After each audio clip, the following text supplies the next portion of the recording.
So, are you thinking of moving to one of the many Hamilton County cities in the Indianapolis area like Carmel, Fishers, Westfield, or Noblesville?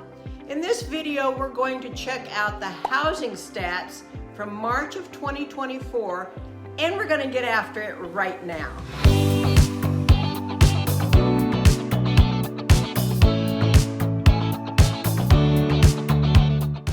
If this is your first time to this channel and you want to know everything about living, working, and playing in the Indianapolis and the surrounding areas, like all the cities in Hamilton County, then subscribe below, tap the bell for notifications so you can be the first to know about the current market in Hamilton County, Indiana.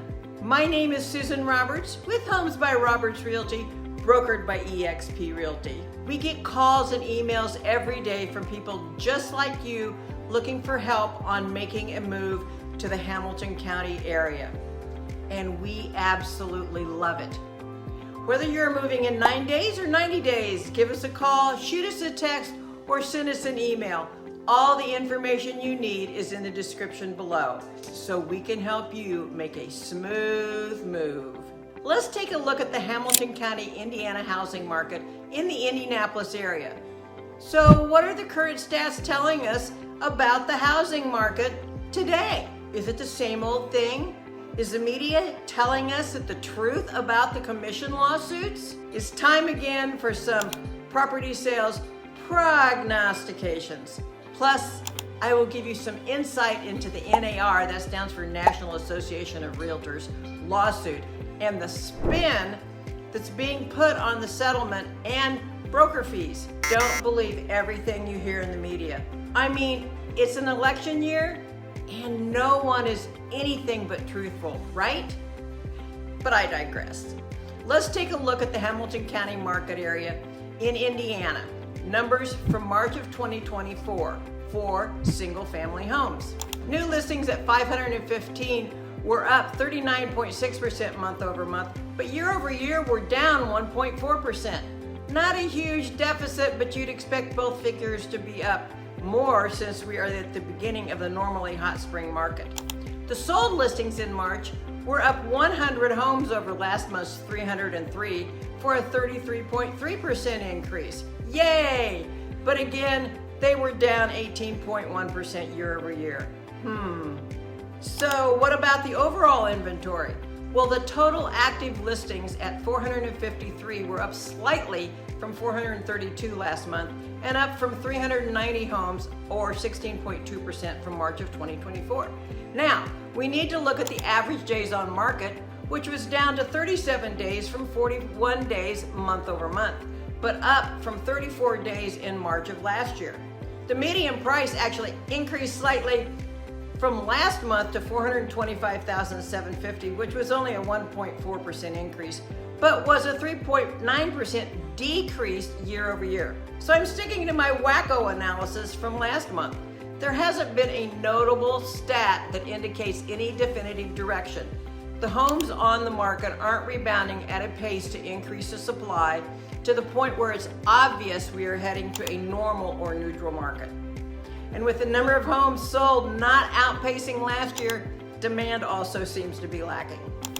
Another way to analyze the stats is with, well, another stat called the absorption rate.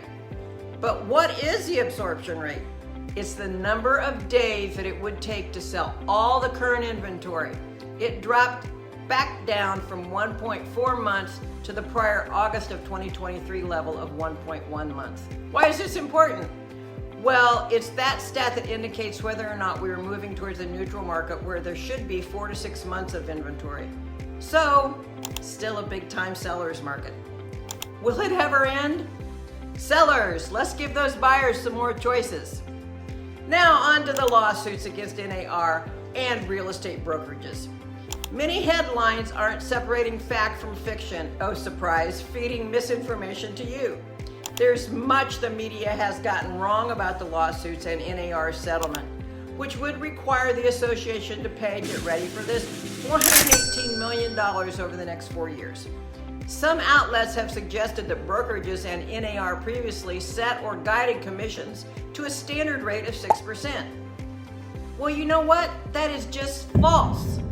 NAR nor brokerages set commissions, and commissions were negotiable long before this settlement. They are and will remain entirely negotiable between brokers and their clients. And housing prices are dictated by market forces beyond members' control.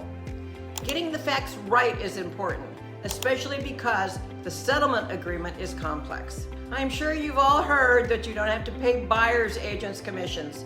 Well, again, that's not true.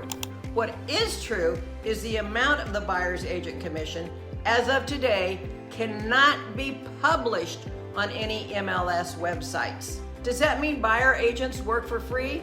No! What else is untrue is that the current cost of a home will be lower since the buyer won't be paying realtor fees. Think about it. Would you work for free?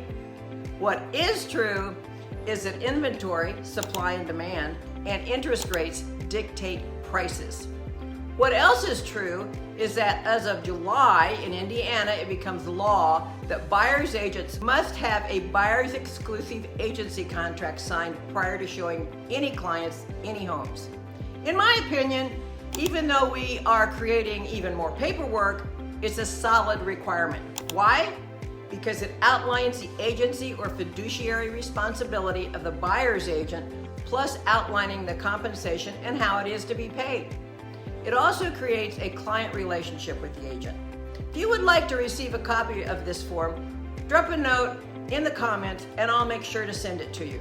Okay, back to the lawsuit. The terms of the agreement have been published, but it's not been ratified yet. And the courts just ruled that the DOJ, that's the Department of Justice, can move forward with their investigation of NAR and possible litigation. So don't hold your breath. No one really knows how this is all going to shake out. The saga is definitely going to be continued. And continued. And continued. Get the picture? Side comment. All those lawyers are now in the luxury market. So, here's my cliff notes. The housing market and the rules around the buying and selling of homes is changing, but the role of the realtor remains the same: to serve their clients' interests in the buying and selling of homes in an honest, transparent manner, and to negotiate the best outcome for their clients. And while all this is happening, the spring market continues to slowly ramp up. So sellers, again, give us some inventory to sell. And of course, when you're ready to sell, check with me to protect your home's equity with my no-hassle, transparent strategy, and you'll get the highest market value when selling, guaranteed, all in only 14 to 21 days. Buyers, buy now and take advantage of the extra appreciation to help you grow wealth. Renters, stop renting. Don't pay your landlord's mortgage for them. Signing off, it's Susan Roberts with Roberts Real Estate Group, brokered by eXp, your best friend in the business. See you on the other side of sold.